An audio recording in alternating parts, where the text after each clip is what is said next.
السلام عليكم ورحمة الله وبركاته صحابتي كحيران فرتون channel soo dhawaada channelku waa channelkiini nala sii jooga intii hore noola joogta nala sii jooga inta soo cusub oo soo insha Allah nagu soo biiri doontana noo subscribe noo saara like iyo share naga iloobina commentiga xataa maasha Allah aad u muhiim u yahay asxaabay caawa waxaa leeyahay iimaan nadaafad waa iimaanka niskiis habeenkii aan rabaa insha Allah tacaala waxaan qabto jikadeyda iyo sidaan uga jiifto insha Allah guriga kalena waa noo soo geli doonaa habeenkii aan rabaa insha Allah tacaala inaan idin la wadaago jikadeyda ama kushiinkeyga sida aan uga seexdo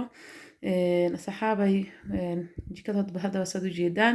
ma ahan maalintii iyo xilliga ciyaalku ay soo jeedaan ama guriga joogaan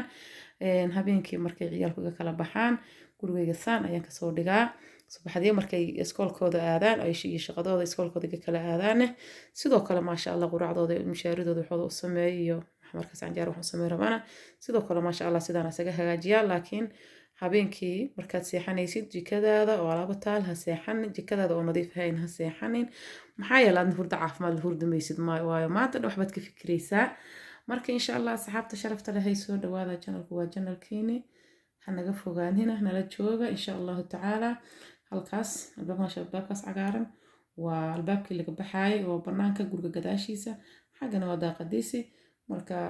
maasha Allah saxaabta sharafta leh aad iyo aad u mahadsantihiin nadaafadu waa iimaanka nuskiis waa nadaafadin la isla wadaagaa gabar walaasha laga yaabaa in wax ka faa'iido anoo hadda sameeyahaas idin ma soo duubin waayo waxaan hadda markaan nadiifiyay bay igu dhalatay insha Allah tacaala inaan soo duubo anoo nadiifaan waa jeclay inaan soo geliyo inkastoo xashag hadda meeshan waxa laga qabaa taala dhaqo iyo wax kala aruursay tahay insha Allah armaajooyinka gudahooda iyo waxa soo kala hagaajiyo waxa kala habeeyana insha Allah mar idin la socodsiin doona hadii Ilaahay yiraahdo halkaana waxa iyaalo miis yar iyaalo miiskan yar waxa uu istaagsan yahay kan alaabta lagu dhaqo iyo qasaalada marka uu kor saaran yahay miiskan isagana ilmaha subaxdii rootiga iskaga mambarsadaan quraac iskaga diyaarsadaan